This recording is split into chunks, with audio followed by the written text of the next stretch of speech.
Hello, I'm back, and this time I brought a friend along. One of my favorite comic book covers that I collected way back in 1990. One of the very first comic books that I ever collected, and it's been in my collection since then.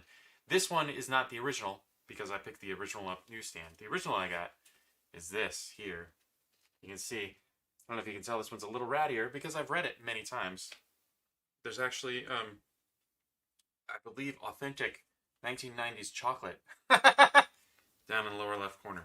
But I have a new box that I'm going to open for you, but I wanted to start out with one of my favorite covers, just in case the box doesn't pan out. But yeah, so I collected Batman Detective Comics. You can see this is number 623, 1990. And so this was a comic within a comic. This cover is, if you can see, Batman's logo is a little bit different. And this was a... somebody was in the comic writing a comic about Batman. And so all the names were different. They didn't know it was Bruce Wayne, so it was somebody else. There's some magical elements going on. It's really dope. It's really cool. How much is this comic book worth? I don't know. $10,000. But just to check, just to give you a taste of inside some of the artwork. I don't know if you can see that really well, but it's super dense and super... This is the comic within the comic. Super cartoony. And yeah, as a kid, even now, it was really exciting to see. Look, here's the Bat Hound. Look at that dude. Oop. And then the Bat Hound transforms into the Batmobile, which is pretty dope. You can see it transform there. And Robin is some flying angel or something. But, oh, don't look! I got a hole in my shirt. That's embarrassing. Stop it. So yeah, this is one of my favorite comic books. Oh, and you can see on the back the Splatterhouse. This was a TurboGrafx 16 game that I had a TurboGrafx 16. I have it over there on the shelf. I can see it. Never played it. I was like, oh, what am I missing out on? Have since played it. Not good. Even by those standards, not a fun game. Very, very robotic and terrible to play. So, I'm going to put this away. Oops. There's my Super Nintendo Classic.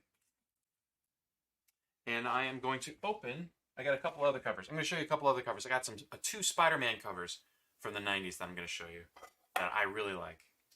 And I'm not going to tell you anything else because they're very cool. All right, I'm going to open this new box. You can see, here's the box. Using a razor safety. Cut away from yourself because razors are sharp. Fingers are soft.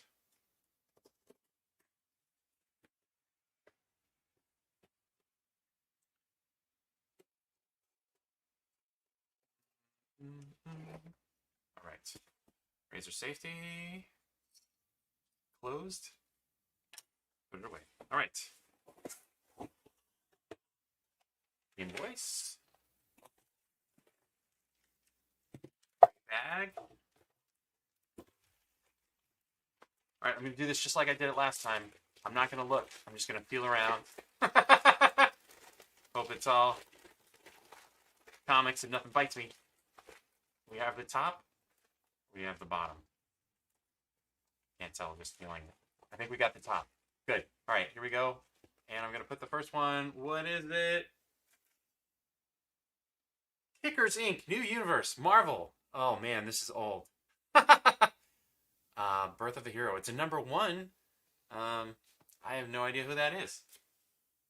What is this? Oh, goodness. 1985. So, yeah, before my time. All right. Interesting. Again, you never know what you're going to get. All right, I peeked at the second one a little bit. Ooh, Spiderman Wolverine. That's cool. That looks like it's a late 80s, early 90s, maybe? You can see that Wolverine is in his brown and yellow costume instead of his blue and yellow costume that he wore later, which I prefer. But this is fine. Spider-Man is in classic Spider-Man form. 1989. The ad on the back is for Dungeons and Dragons. Look at that. You are being corrupted by a dragon. Check out that white sweater. Oh man, I wish I had those sweaters. Oh, those look great. Look, oh yeah, look at how ribbed they are. Because all the Dungeons and Dragons players. That's what you did in the wintertime. You didn't do that if you were living in California because you had better things to do, like go outside. Go to the beach. Cool. Spider-Man Wolverine win. Next. Rom, Rick Jones, and Brandon Clark, One Step Beyond. Okay. I'm going to say mid-80s again. That looks like Hulk, but he has some kind of uniform on that makes him super. And I don't know who that gold dude is. And who's up in the upper left corner? That looks like Iceman. So there's a lot going on. And then there's a little advertisement in the top right. What does that say? Secret Wars 2. They're secret. Shh. Keep it secret. Keep it safe. This is neat. Honeycomb ad. Honeycomb. Right. Next. Oh, this looks cool. What is it? All right. Another Marvel. A lot of Marvel titles. I don't know. I don't know why. Spellbound. Number 5 in a 6-issue bi-weekly series. All right. I'm gonna say 90s. No, I was wrong. 1987. It's pretty good, decent condition. The pages are pretty stiff. So this has been just filed away somewhere for a long time. Ooh, look at this ad. Check this out. For the Sega Master System. You see that? Now this was the system that competed with the Nintendo before the Sega Genesis. I had one or two friends that had a Sega Master System. And it was just, yeah, it had it had games that were fun. They were fine. You can see there's Outrun, Space Harrier, Ghostbusters, Rambo. Neat. Next. Mostly 80s and 90s comics. Loss of Face. Two Shadows in the Hands of Future Frankensteins. Neat. Not something I ever would have collected. 1986. I have no idea what it's all about. Sci-fi, fantasy, Frankenstein stuff. Fun, you know, try out some new kind of stuff. Always up for that. Let's see what is next. Adventurers. Just adventurers. I want to make a comic book. What do you want to call it? Adventurers. Okay.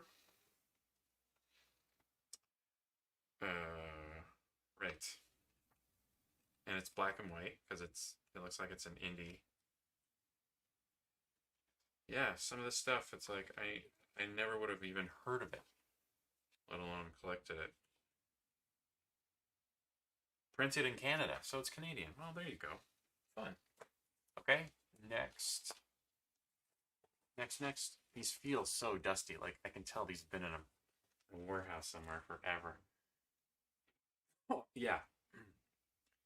Red Star and Company. Oh, I opened this one up yesterday. This is the same one. That's so funny.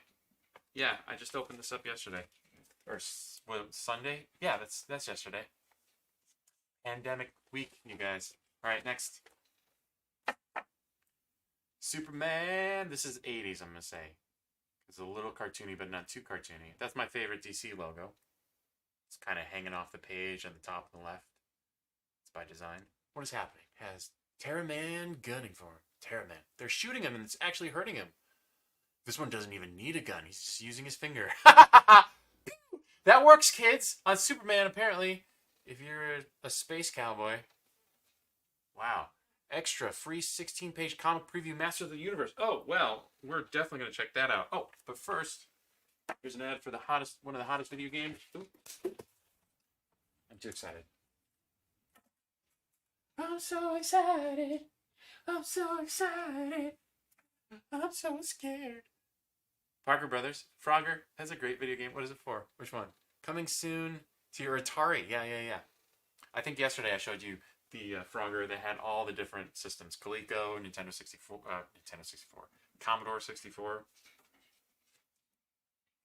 I just want to see the Masters of the Universe. Oh, this is a cool ad too.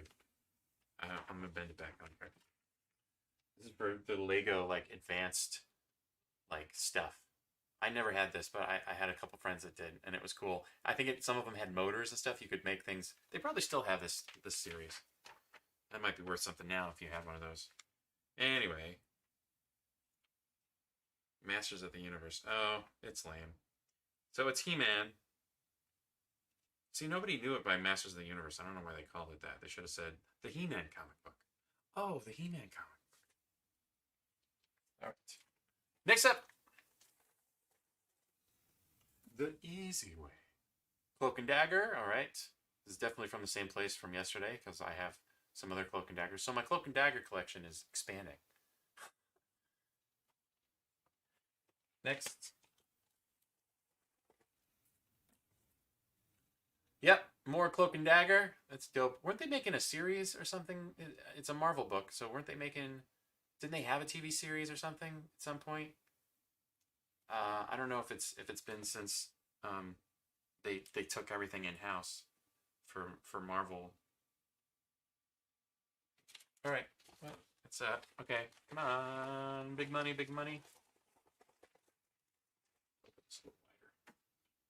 Same issue. Great. Somebody's getting rid of their Cloak and Dagger. Can you believe that? Unbelievable. Why would they get rid of it? Yeah, again, Cloak and Dagger. Who's that? Is that Dr. Doom? Oh, okay. Now I'm interested. Now I'm interested. And also a sweet Dungeons and Dragons ad on the back. Focus went out. Kind of shiny. Look at that. Introducing the adventure of a lifetime. Dungeons and Dragons, set number 5. Immortal rules. Sweet. What does that mean? Oh, different gods and stuff. Awesome. All right.